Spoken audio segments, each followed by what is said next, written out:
Good morning, everyone. Dr. Garrett here again. Today, why you don't have to be a loner. My father was a regular and avid reader of the old Zane Grey books. That's how I got hold of them, which invariably, or so it seemed, began with a stranger riding into town. He was tall, lean, and always covered with alkali dust.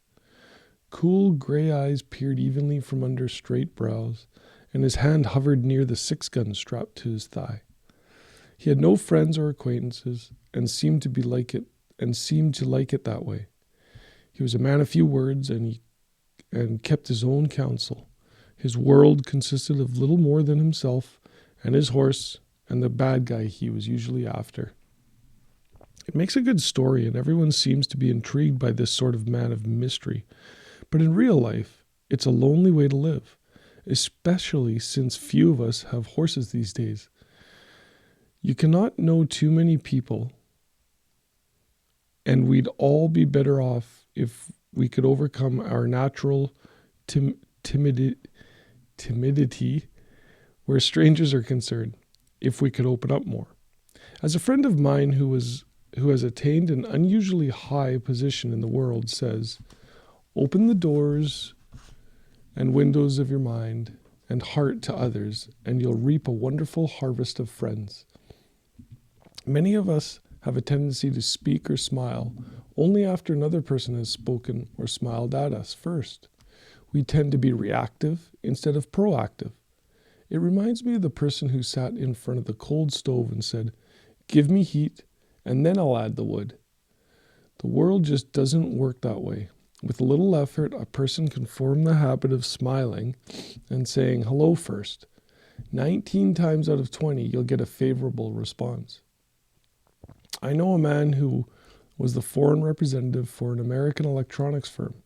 He was something of an introvert, and on his frequent flights all over the world, he'd bury himself in a book to keep from having to talk to the passengers next to him.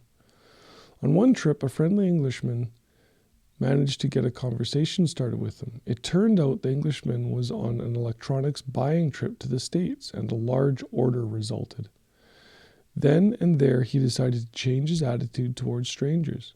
While it may not result in another business deal, he's meeting all sorts of interesting people and making many new friends.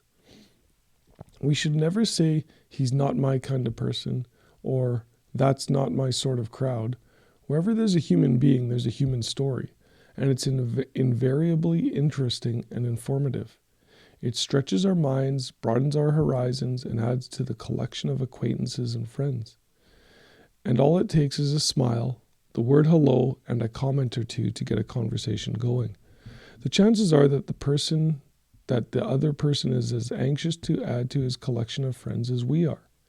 But he or she may be just a little on the timid side, as many people are in the presence of strangers. It's true. You can't know too many people, and as we grow older, we should cultivate all the friends we can.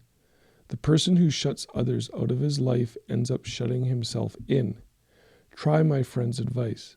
Throw open the doors and windows of the mind and heart to others and reap a harvest of friends. Who wants to live with a horse? I think this is great. It's like, it's easy to get caught up in your own life and and kind of your own company. But as he says here, there's, one of the ways to expand your life and expand your horizon, especially because you'll